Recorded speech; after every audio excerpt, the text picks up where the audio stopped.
Hey bitches, this is Elle from Roselle's Creations and welcome back to my channel. This video we are going to be doing a stained glass tangram. Everything will be down below in the description box. Let's get into it. So first I uploaded my tangram template into Cricut and I cut that template out on Tumbler tape and a 12 by 12 sheet of vinyl. I cut them both the same size, everything. Once cut, I apply the Tumbler tape, trim the top, trim the bottom to my liking. Now it's time for the magic. My thought process of this was to just put a piece of vinyl in place of one of the glitters. I did that and I hated it. So after I numbered, figuring out where I was going to lay my vinyl pieces, I just did not like the vinyl. The placement, none of it. I didn't like it. So while I was live, I was like, hey guys, hold up. Let's figure something out. My brain just started going. As you can see, I am creating sunflowers. So you can use any vinyl, any pattern for this, and just sporadically match up your vinyl tangram pieces to your Tumbler tape pieces. No rhyme or reason, just start matching it up and create the pattern you want. Then once I got my vinyl laid out the way I wanted it, I numbered my tangram as if I would number it if I was using just glitter. And for each number, I used a glitter color. Getting all cleaned up, now we're getting the butt. Here it is. So at first, I wanted to strip this. Then I was like, I really never seen anything like this.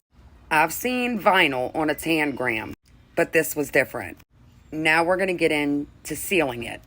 So I forgot to record the process on the sunflower, so this is the next one. This is my butterfly skelly stained glass tangram, and I am going in with CC DIY quick coat, and I'm making sure that I am sealing this entire tumbler.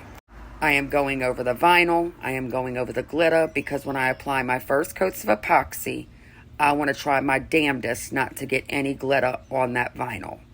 Once I seal it, I let it dry for 2 to 4 hours, 4 to 6 hours, just depending on your environment.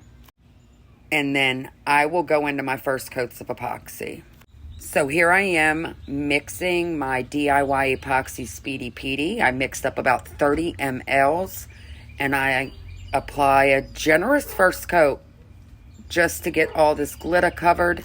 If one coat is enough, I will go straight into striping after this is dry.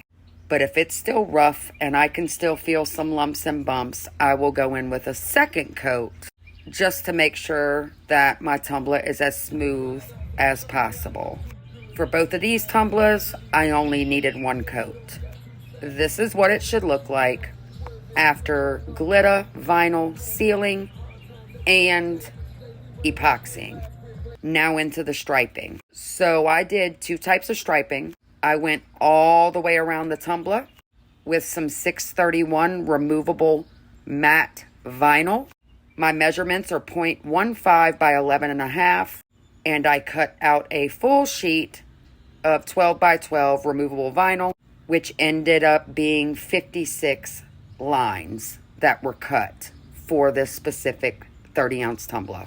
Once I striped the black stripes around the tumbler, I then went in with Foilz and Flakez nail tape, and it comes in 3 sizes. It's 3 millimeters, 2 millimeters, 1 millimeter, and I used the smallest, which is 1 millimeter, and just went directly on top of my black vinyl striping.